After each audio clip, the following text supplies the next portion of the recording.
Welcome to lecture 34 of the course on high performance computing. You'll recall that in the previous lecture we looked in some detail at different techniques for identifying the important parts of our program using tools called profilers, and we move into a new topic in today's lecture. But let me just recap quickly to give you some perspective on where we are right now. The objective of the various things that we are hearing about in this course is for us to understand what happens in the hardware and in the software when we run a program on a modern computer system.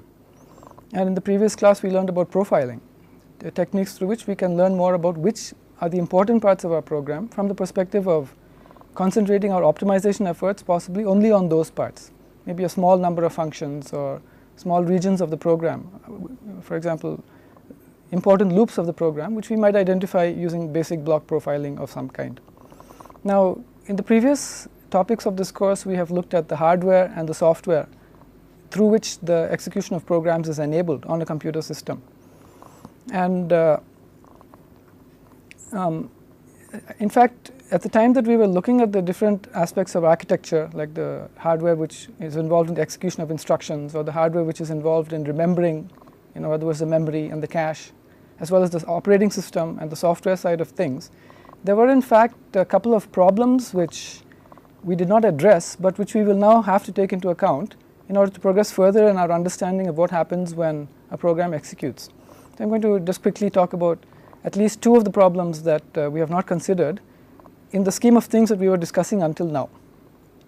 Okay, now one problem that in fact we did not talk about at all when we talked about hardware was a problem with the kinds of memory that we are assuming are used in the construction of computer systems, in particular the silicon memory. Now you'll recall that what I mean by the silicon memory is the memory circuits through which main memory is created, or through which the cache memory is created, and so on. And so we are talking here about circuits, electronic circuits that are capable of remembering things. And as we saw, these are the circuits that are used to implement the registers within the CPU, whether they be general purpose registers or special purpose registers. They are also the circuits that are used to implement the RAM of the cache, the capacity to remember blocks of data within the cache. And further, they are the kinds of circuits that are used in the construction of main memories. Now you'll recall that we described the way that these circuits operate. I indicated that there are two main kinds of circuits, and they differ in how they remember things. The one kind of circuit remembers by the state that the circuit is in. And at one point I had used the word flip-flop to refer to one possible implementation of a circuit to remember one bit of information. So the state that the circuit is in would determine whether a 0 or a 1 is being remembered by the circuit. The other possibility was that a circuit could remember by the amount of charge, electric charge, that is stored on a capacitor which is part of the circuit. The more the charge, possibly that could be interpreted as remembering a 1. Less charge could be interpreted by the hardware as remembering a 0.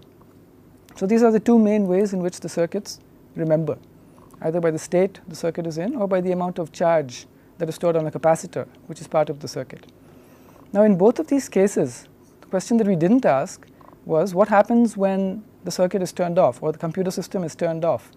And as it happens in both cases, the information is lost when the power source is turned off. So when you power down a computer, the contents of the registers are lost. The contents, all the data and instructions which have been remembered in the cache RAM are lost, and the contents of the main memory are lost. When next you turn on the same computer, the contents that were there at the time of power down will no longer be present. That's what I mean by saying that the information is lost. So this is a problem which we had not talked about because until now it did not concern us, but as you're going to see, we are now going to start being concerned about this. This is a problem with the kind of silicon memory that we are assuming the computer system uses to build its registers, cache, and main memory. So that's one aspect of the problem.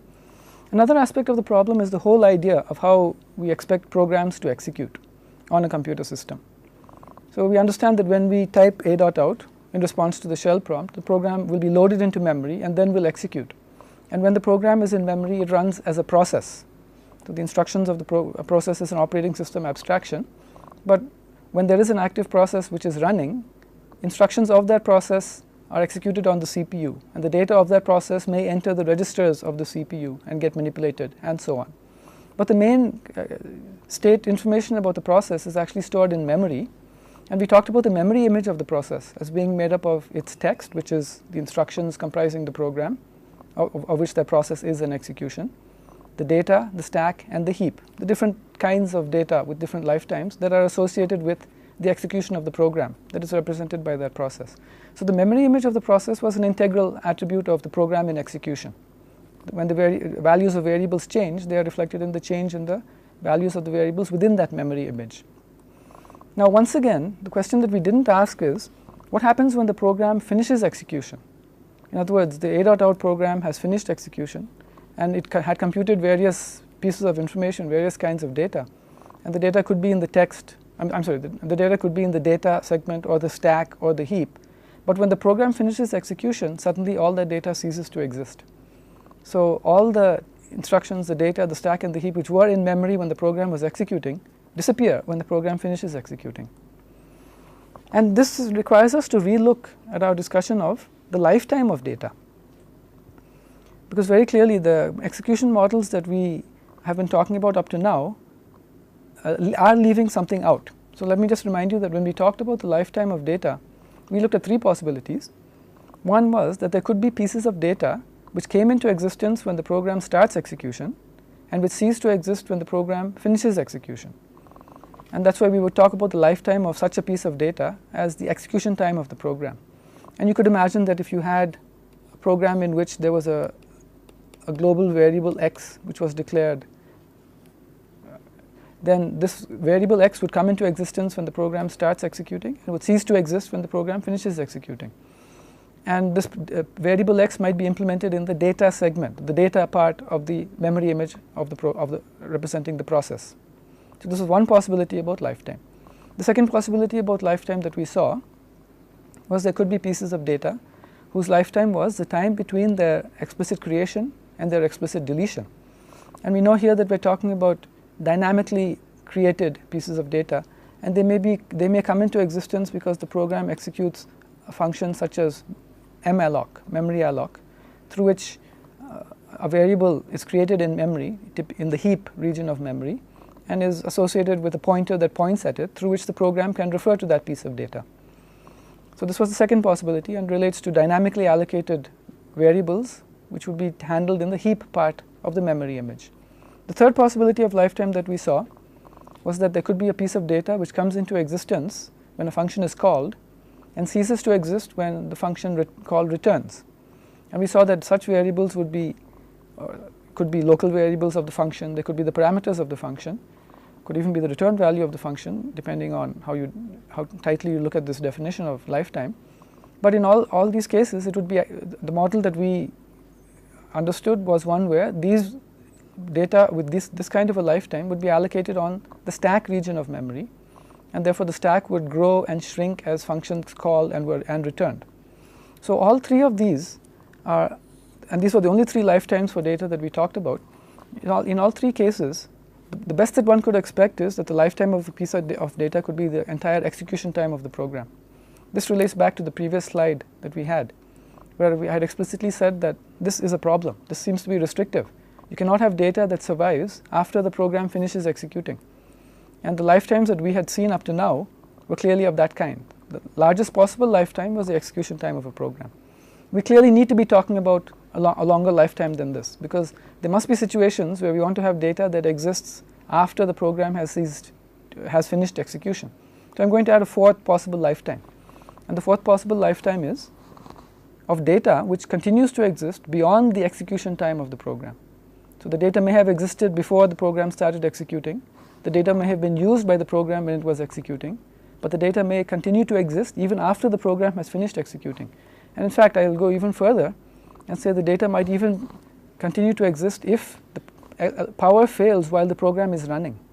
This is an even stronger constraint. You'll note that talking about the program or the data continuing to exist when the program has finished executing is one thing, but to talk about data which might continue to exist even if by accident the program does not finish executing completely, but rather the computer goes down when the program is in execution, is an even stronger requirement, which is very clearly not going to be possible if we're talking about using the kinds of silicon memory that we were talking about up to now.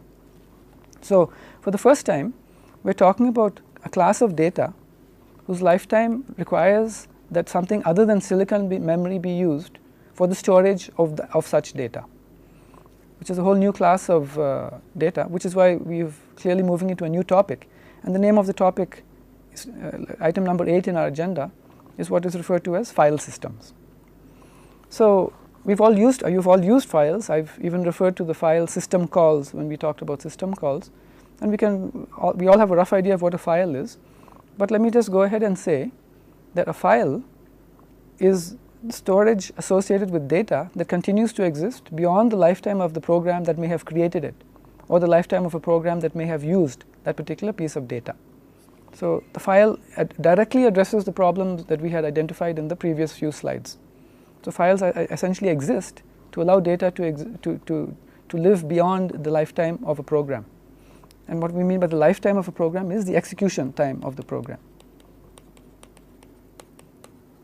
Right? So the data will continue to exist after the program has finished executing. Now another word, or a word which is relevant in connection with such data, is to refer to the data as persistent, in that the data continues to exist or persists beyond the execution time of the program that may have created that piece of data. In order to have such persistent data, we are very clearly going to have something other than silicon memory, some form of storage which continues to be able to store or to remember things beyond the execution time of a single program. And if you think about the different kinds of storage that we saw, the only form of storage which has this property is what we called secondary storage. We talked about main memory, which was primary storage. We talked about various other silicon memory. But here very clearly we have to be talking about non-silicon memory, which was in general what we were including in our class of secondary storage devices, which we in some sense were including under the I/O devices in our list of hardware. Now, and I've introduced another term in addition to persistent in talking about secondary storage devices, and that is to talk of them as non-volatile.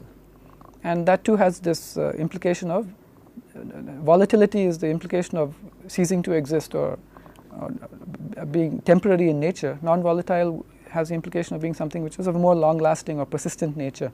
So these terms non-volatile and persistent would both characterize the kind of storage devices that clearly must be used for the storage of data that has to exist beyond the lifetime of a program, the execution time of a program. So in other words, I could actually define or explain what a file is as an alternative to describing a file as the storage for data that continues to exist beyond the execution time of a program. Knowing that such data could only be stored on a secondary storage device or a non-volatile persistent storage device, I could say that, and I know an example of such a storage device, the hard disk is an example, but I could then go ahead and say that a file is a collection of data on such a persistent storage device. So I could, in answer to the question what is a file, an alternative answer, the answer number 2 might be a collection of data on a persistent storage device. I have added one more requirement of a file, and that is that a file must have a name, because it's only if the data which is stored on the persistent storage device, such as the disk, it's only if that collection of data has a name that it can be referred to by a program. And remember, we are talking here about data which can be used by a program. Hence, I've added the requirement that a file must have a name associated with it. In the absence of a name, a program would not be able to refer to the data on the disk. So we have this understanding of what a file is. And let's just take another look at secondary storage. We're going to look at secondary storage in a little bit more detail. Now today, there are 3 main kinds of secondary storage.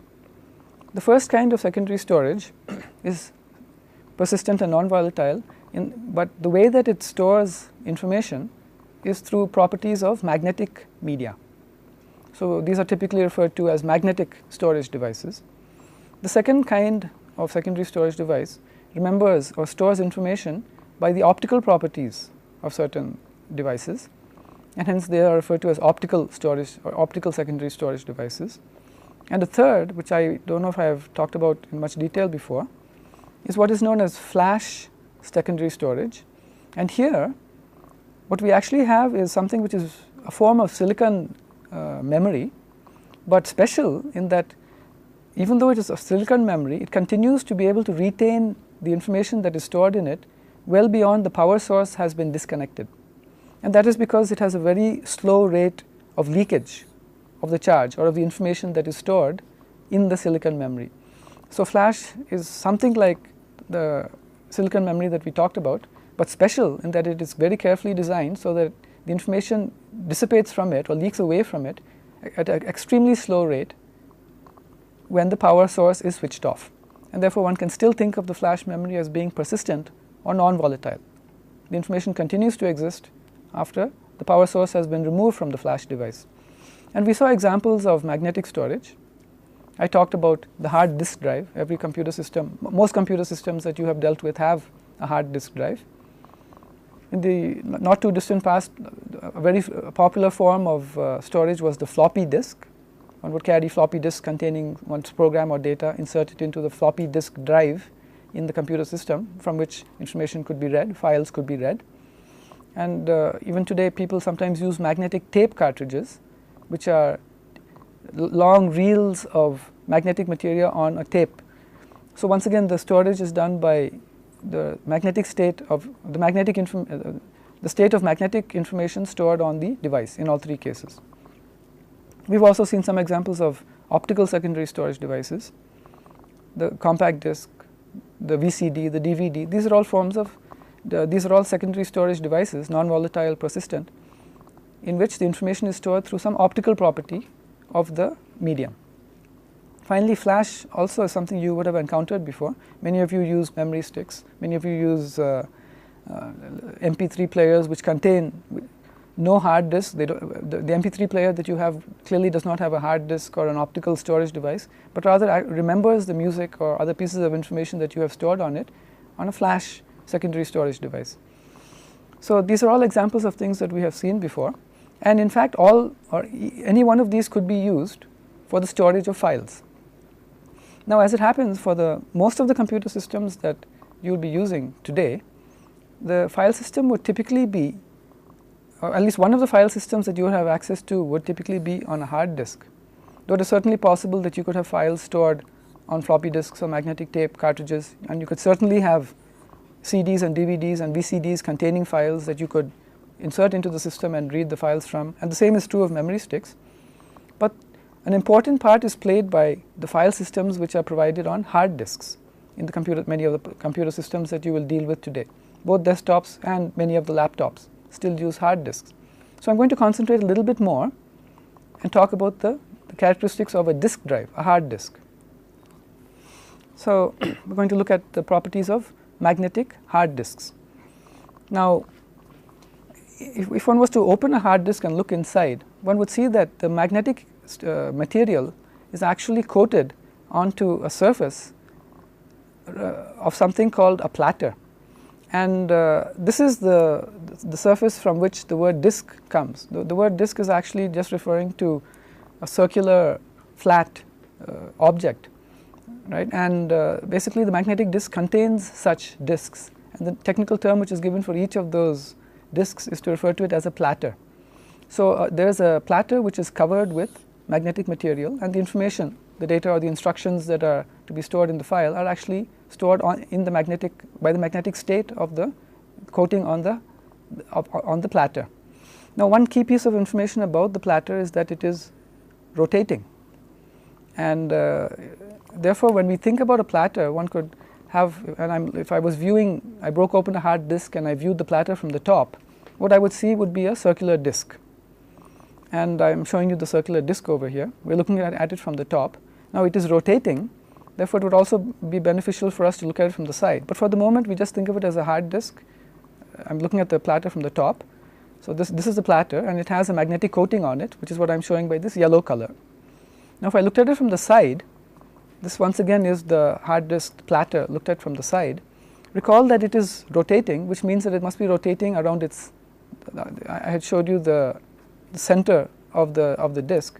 So very clearly when one looks at it from the side, and if this disk is rotating, if this platter is rotating, it must be rotating on a spindle, on an axis of some kind, and that is what I show in this diagram. We are looking at the platter from the side now, and I am also showing you the spindle on which the disk is rotating. So the spindle on which it is rotating, and I am also showing the direction in which it is rotating. Okay, now a typical disk today, it might be interesting to note how fast the disk is rotating. And at this point, it's not clear why the disk is rotating at all from the discussion that we've had so far. But let me just mention that a typical disk today, the speed of rotation of the disk could be something like 15,000 revolutions per minute. Right? Some disks may operate at 10,000 revolutions per minute, but there are disks today which rotate at 15,000 revolutions per minute. So in every minute they are rotating 15,000 times, which means that these are rotating at a fairly high speed.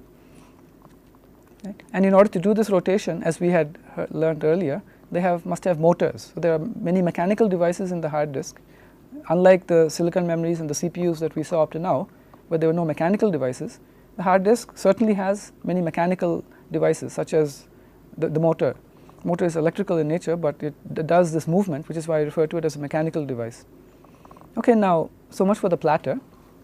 Now we know that I'm once again showing you the top view of a platter. We're looking at the inside of what's inside a hard disk.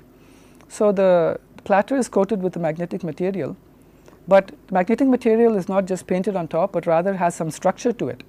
And one can talk about the different concentric coatings of magnetic material across the surface of the platter by the word track. So a track is one concentric circular recording surface on a platter. For example, here I'm showing you the outermost track of this particular platter. So there's one track of information, and there could be tracks of information internal to that. Right. In this particular example, I'm showing you about 5 tracks along on this particular surface. For a real disk drive today, the number of tracks could be tens of thousands, 20,000, 30,000 or 40,000 tracks. So the number of concentric circles of magnetic material on a single platter is on the order of a few tens of thousands. I'm unable to draw 10,000 or 30,000 concentric circles on this. So I'm just showing you 5 for purposes of example. So we understand that the word track is referring to any one of these concentric coatings of magnetic material. So I could talk about the innermost track of this platter, and I could refer to the outermost track of this platter. And you could observe that the amount of information that could be stored on the outermost track is likely to be more than the amount of information that could be stored on the innermost track, because the innermost track has less area than the outermost track, if one makes assumptions. But one could also imagine that there could be some variations on how the layout of the disk is done, I mean, in addition to this basic framework. Okay, now the next thing that we need to understand is that each of the tracks on a particular platter of a hard disk contains units of information that can be read from the hard disk. And the basic unit of information that can be read or written from the hard disk is not one entire track, but a unit, a portion of a track, which is referred to as a sector or a block. So a sector or block is a unit of track that is read or written at a time from the disk. So for ease of illustration, I'm going to show you sectors as being radially oriented on the surface of the disk. So for example, this region of that particular the second track from the outside on this disk, I have shaded a particular region of the track which might be what I will refer to as a sector. So you'll notice that on any one track there are many sectors, and the sector is the basic unit in which one can read or write from a hard disk. Now I've used the word sector, I've also used the word block, and currently the word sector is more often used to refer to this unit of read or write from a hard disk. People talk about a disk sector, but it is still the case that people will sometimes refer to this by the word block.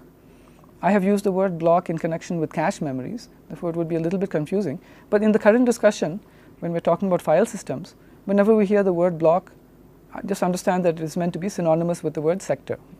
And if necessary, we can qualify it by talking about this as a disk block or a disk sector. Okay, now the question that will come to mind at this point is, I've told you that the number of tracks on a typical disk today is a few tens of thousands, but the basic unit of reading or writing information from the disk is not a track. It is, on the other hand, a disk sector. So you will ask, how big is a sector on a typical disk today? And the number which we could use in connection with this could be something like 512 bytes. Right? Until not too long ago, 512 bytes was a typical disk sector size. In some cases, it may have been about 1 kilobyte. But increasingly, it has been the case that the size, the basic unit of information that can be read off a hard disk, the benefit of having slightly larger sectors is that from a single read from the hard disk, one can get more information if the sector size is more. So increasingly, the trend has been towards having sector sizes that are larger than 512 bytes. In fact, there is a move to have some kind of a standardization through which 4 kilobytes will become a typical sector size in a year or two. But for the purposes of our discussion of file systems today, I will use examples of something like 512 bytes or maybe 1 kilobyte as a typical disk sector size. So essentially, we understand that in a single read from the disk, one can get one sector of information. Okay, so much for our understanding of the disk. We understand that the disk, if we break it open, has information which is stored on flat metallic surfaces, circular surfaces called platters. The platter is coated with magnetic material in concentric circles called tracks, and each track is broken up into individual units called sectors, where a sector or block is the basic unit of read or write from the disk. Okay, now in order to do the read or the write, there will be a need for a device which can read or write the current contents of a particular sector. And the name given to the piece of the mechanism that can do the reading or writing from a sector is to refer to it as a read or write head. So what is a read or write head? Very clearly, it must be a magnetic or an electromagnetic device. And in fact, it is an electromagnet that can either read or modify a sector from a hard disk. So associated with the hard disk, there must be these read or write heads through which one can read or write information to or from the hard disk. So let us suppose that I have, for this particular sector, I have one particular read-write head which is currently located, this brown object which is currently over the platter. Then the thing to remember here is this platter is rotating. Remember that it's rotating on an axis which is perpendicular to, we are currently looking at the platter from the top. And if I looked at it from the side view, I would have noticed the platter sticking up. But now this platter is rotating in some particular direction. For example, it could be rotating in the clockwise or the counterclockwise direction. But the read-write head, if there's only one read-write head for this entire platter, then there will be a need for this read-write head to be able to move in and out. And therefore, one would expect that it would be attached to some kind of a mechanical device, which I'll refer to as the arm, and that the arm can be caused to move in or out, so that the read-write head could be placed over any one of the different tracks associated with the hard disk. So if I move the read-write head into its innermost position, then it could be used to read from the innermost track. If I move the read-write head to the outermost position, then it could be used to read from the outermost track. And coupled with the fact that this platter is rotating, remember that the platter is rotating. In this particular example, I'm assuming the platter is rotating in the counterclockwise direction. Then it's enough if the arm can just move in and out. There's no need for the arm to have to move radially. It just has to move in and out along this one radius. It doesn't have to move up or down. So the arm has to move in or out to be over the correct track, and then with the rotation of the disk, sooner or later the correct track will come under the read-write. The correct sector will come under the read-write arm, the read-write head. So in units of a sector, in other words 512 bytes, let us say, information can be read off the disk or could be written into the disk through this device called the read-write arm, read-write head, which is mounted on an arm. Okay, now the next variable that we have to understand is that a typical disk today does not contain only one platter, but actually contains multiple platters, all rotating together on a common spindle. In other words, the picture that we had in mind up to now was that there was a spindle which is rotating, and attached to that is the platter, which we're now looking at from the side view. But in reality, the disks of today, even the disk in your personal computer or your laptop, has multiple platters. So there could be, as in this example where we have 7 platters, all rotating on a single spindle. What's the advantage of doing this? The amount of information that can be stored on this disk is now many times what would have been possible with only one platter. Further, it's possible that we could have magnetic coatings not only on the top surface of each platter, but also on the bottom surface of each platter.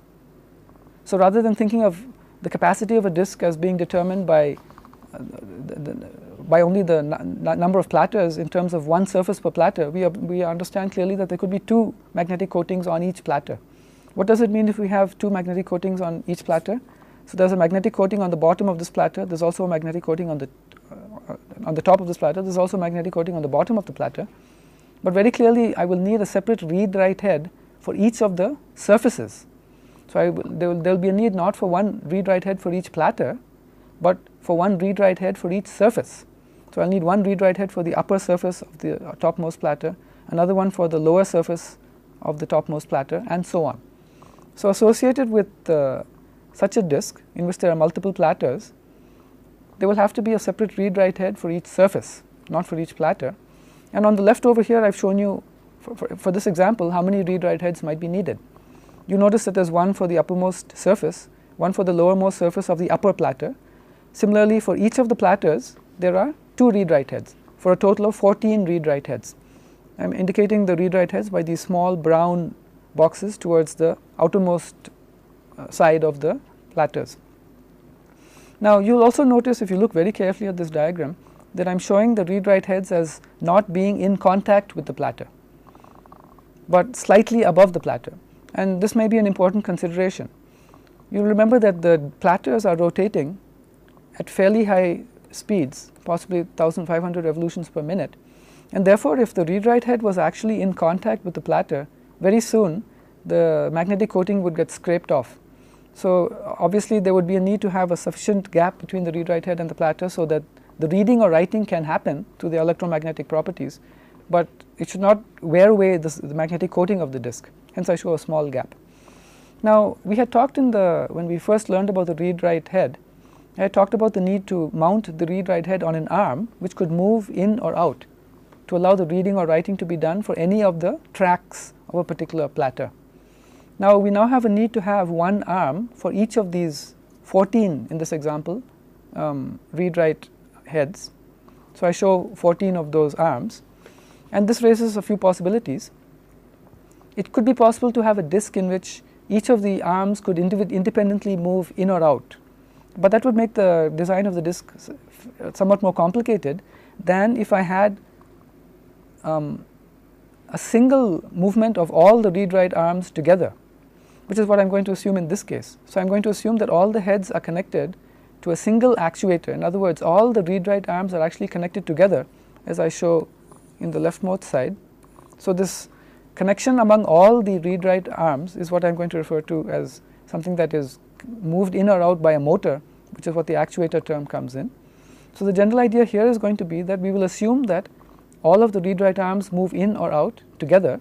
Therefore, there's only a single motor involved in that motion, and the alternative would have been the complication of a separate motor and separate control for each of the read-write arms for each of the surfaces, which would have added to the complexity, therefore the power consumption and the noise made by the hard disk and so on. So this seems like a more palatable assumption. Right, so this is the picture that we have in mind. If you look at the current situation of this particular disk that I'm showing, the situation is that the actuator is in such a condition that all the read-write heads for all the surfaces are at the leftmost extent of the disk. Now if I looked at this from the top rather than from the side, this is what the diagram would look like. You notice that in the side view, the read-write arms are on the outer side of the disks, and therefore if one looked at the top view, in the top view I see only the read-write head of the uppermost surface. That's what the top view will show me, and I see that the read-write head is over the outermost track. And if the actuator had moved in fact I'll now introduce the term cylinder. So in the current situation, you will note that the read-write head for the uppermost surface is over its outermost track, and the same will be true for each of the surfaces of this particular read-write of this particular disk. Right? Its read-write head for any one of the surfaces, its read-write head will be over its outermost track. Therefore, we could actually have a term for the outermost tracks of all the surfaces within this particular hard disk, and that is what the term cylinder is used for. So, all the tracks associated with a given actuator position, in other words, the corresponding track from each of the surfaces of all the platters within the hard disk for a given position of the actuator is what we will refer to as a cylinder. And the term cylinder seems to make some sense, because if you remember that from the side view we are referring to a track as being a circle, then when I have this collection of circles one on top of the other, a collection of circles one on top of the other like this, when viewed from the side it is actually going to look like a cylinder, hence the name cylinder, to refer to the collection of all the tracks from all the surfaces associated with one actuator position. Okay, now just as a brief aside, here we are talking about hard disks, but one could remember, as I mentioned, that there were and there still are certain other kinds of secondary storage devices called floppy disks, and some of you may even have used floppy disks. As the name suggests, a floppy disk is floppy in that it is not firm. We talked about the hard disk as having a platter made of metal. A floppy disk is not too dissimilar. The only difference is that its platter is not made of metal but of some thin plastic material which is coated with magnetic coating.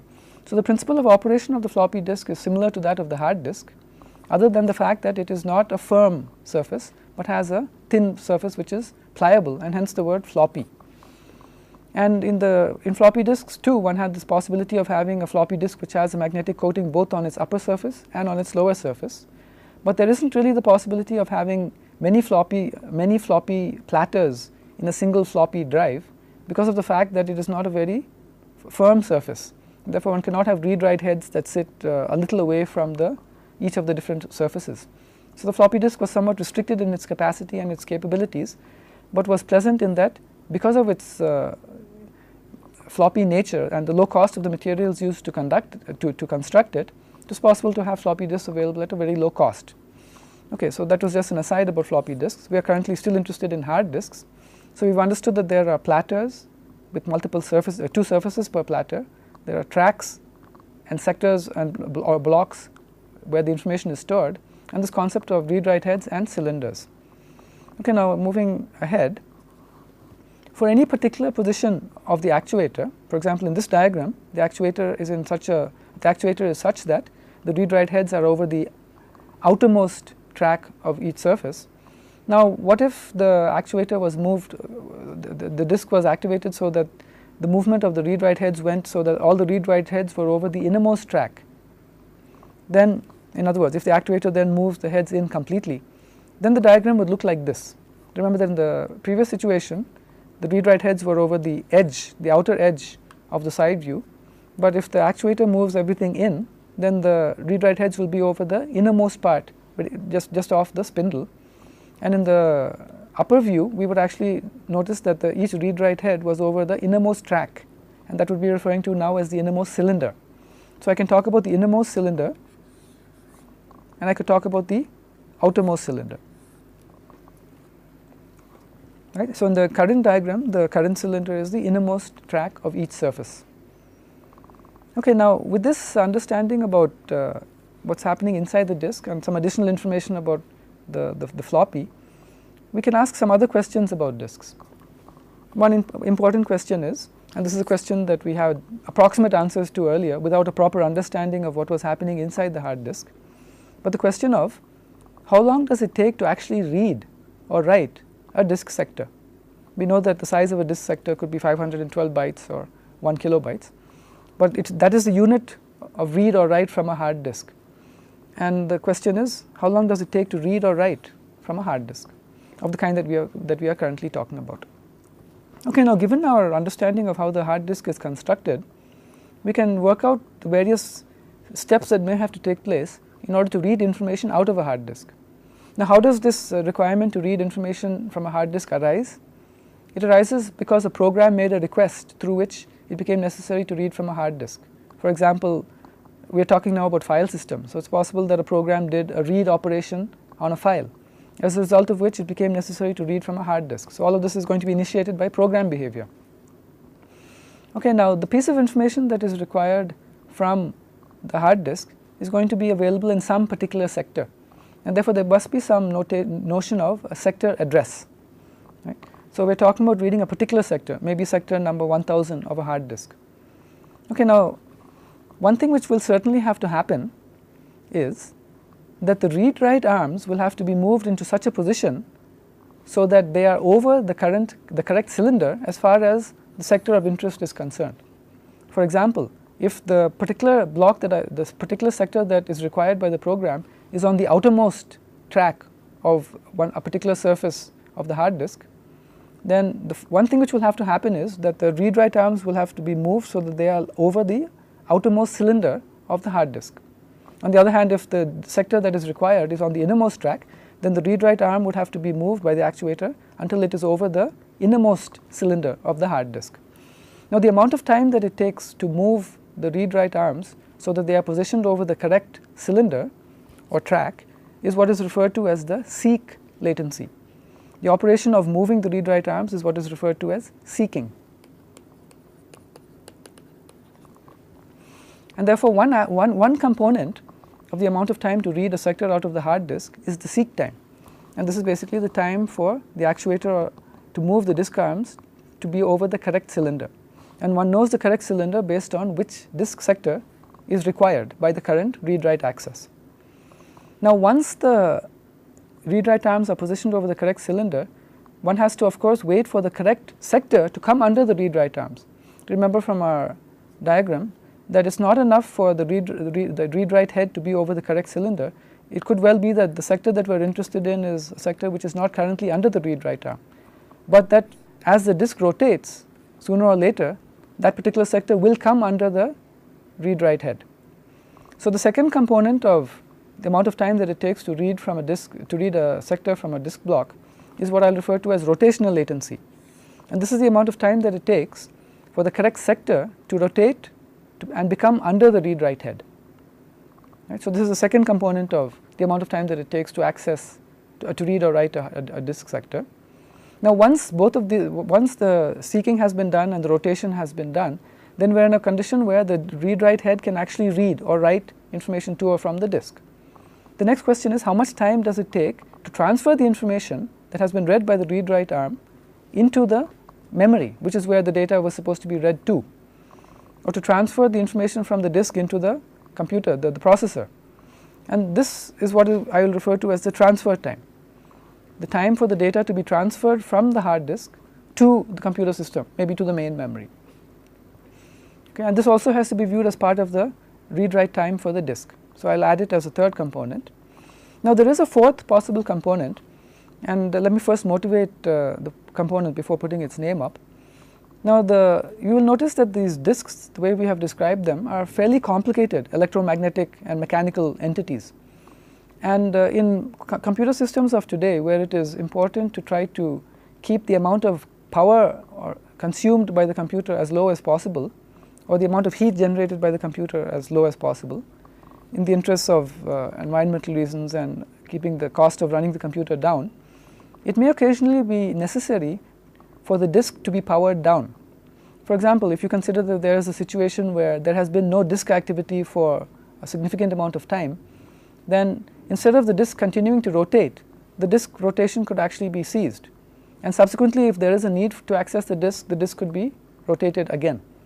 So in order to conserve the amount of power consumed by a disk, there may be a need to have a low power mode of operation of the disk, in which possibly it is not rotating. So if the disk is currently in a low power mode of operation, and that is when the request to read or write from the disk happens, then there may be the need for some startup time in order to get the disk rotating.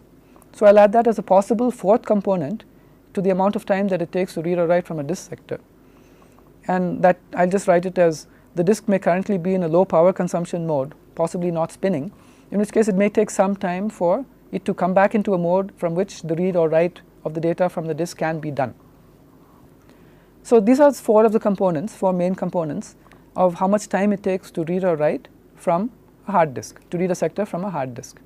Next, we need to have some idea about what each of these individual components actually means in terms of seconds or milliseconds or microseconds. Now let me just put some numbers down, and then we'll try to understand where these are coming from. Now first of all, we have put the typical seek latency as being something in the nature of 5 to 10 milliseconds. And how do we understand this? We understand that basically the activity involved in seeking is moving the read-write arms from wherever the read-write arms are currently located until they are over the correct cylinder associated with the request that has been made, the sector that has to be read. And this will involve a motor moving the actuator mechanism, through which a motor will actually have to move the read-write arms in or out. And depending on how far away the cylinder is from the current location, the required cylinder is from the current location of the read-write arms, the amount of time that it will take will differ. Therefore, when one is given a number like this, one is obviously being given an average number, not a typical number but an average number. And the kind of average number which is usually used is a number which is given based on the amount of time that it takes to move the read-write heads by about 1/3 of the width, the radius of the cylinder. So about 1/3 of the distance from the outermost to the innermost track is considered as the norm for reporting a typical seek time. So the typical seek times, we are told, are on the order of 5 to 10 milliseconds for hard disks today. And this would clearly have something to do with the number of cylinders as well as the speed with which the read-write arms can be moved in or out from either from a resting position or from a moving position. Okay, now the next number that we have is that the rotational latency can be expected to be 2 to 3 milliseconds, and this number was calculated based on a 15,000 RPM disk. In other words, a disk that is rotating at 15,000 revolutions per minute. And where could this number come from? Once again, we're clearly being given some kind of an average based on, because you will understand that, once again going back to our diagram, when the rotation happens, it's quite possible that the read-write head is actually currently over the correct cylinder, in which case there will be no rotational latency. But it's possible that the read-write head is completely away from where it should be, and that it has to rotate almost a full rotation until the read-write head is over the correct sector. So there are many possibilities. So how does one come up with an average? And the answer is that the average that is typically computed is made under the assumption that you have to rotate about half the circumference of the platter. In other words, about half a rotation. So how does one calculate how much time it takes to do half a rotation, for example, for a 15,000 RPM disk? Just use the definition of its rotational speed. This is a disk which is capable of revolving 15,000 times per minute. Therefore, to revolve 15,000 times per minute, therefore in 60 seconds it's able to do 15,000 revolutions. And what I want to know is how much time does it take to do one revolution. I'm sorry, how much time does it take to do half a revolution? And therefore I'll have to calculate half of the amount of time that it takes to do one revolution. So this was 60 seconds for 15,000 revolutions. Therefore 60 divided by 15,000 seconds for one revolution, multiplied by half to get the time for half a revolution. And in terms of milliseconds, you'll notice that this is along the ballpark of what this number that we have over here. Therefore, for a disk with a slower rotational speed, this number would be higher. For a disk with higher rotational speed, this number would be lower. But that is very clearly the rotational latency, average number, is related to the speed of rotation of the disk. What about the transfer time? Now this obviously would refer to the speed with which, or the rate at which, information can be moved from the disk out of the disk. And we are given this number, that it could happen at something like 15 to 30 megabytes per second. Now that's the rate at which the data can be transferred. In our particular question, we're asking how much time would it take to transfer one disk sector. And for ease of calculation, if I assume that we're talking about a disk sector as being of size 1 kilobyte, then I could calculate the transfer time. I want to know how much time it takes to transfer 1 kilobyte. If I can transfer information at the rate of 30 megabytes per second. And one can very easily see that the nature of the time here is going to be on the order of microseconds, right? Because we have kilo on the top, and we have,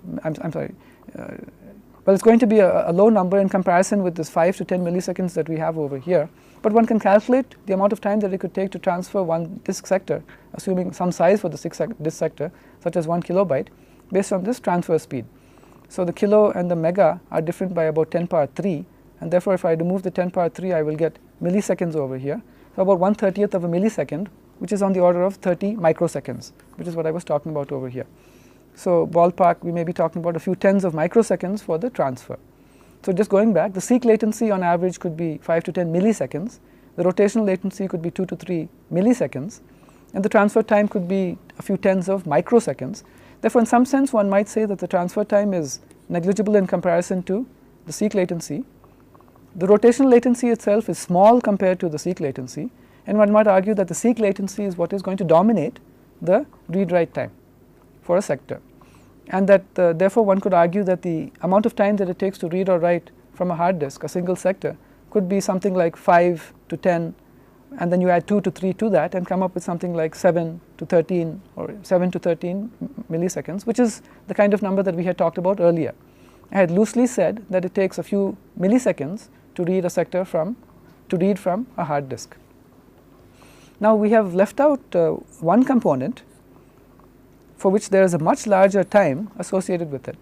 I have suggested that if the disk is not spinning, then to actually get it into a mode from which the data, the seeking, the rotation and the latency transfer could actually occur, maybe tens or maybe even hundreds of milliseconds. And what this means is that we are getting closer to a single second, possibly a second, as the total amount of time that it would take to do the entire disk access. But hopefully this is not the typical case, but is going to happen rarely, because if you have a computer system in which the disk is fairly active, then it would rarely go into this low power consumption mode, and therefore the need to get it spinning and get it initialized would not happen very often.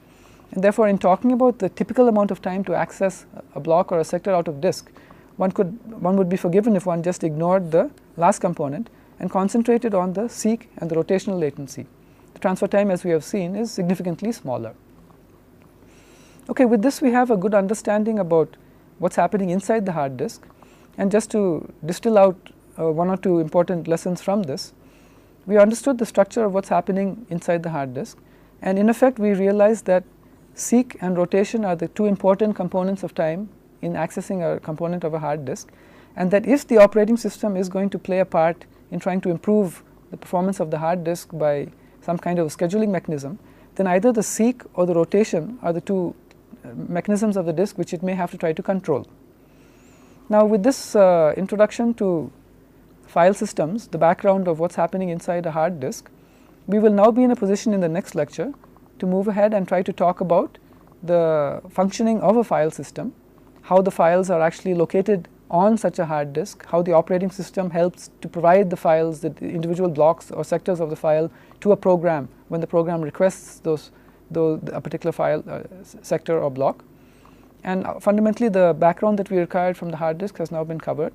And in the lectures to come, we will look at the file system from the perspective of the operating system, the key functionalities, the system calls associated with that, and the impact on the execution time of our programs.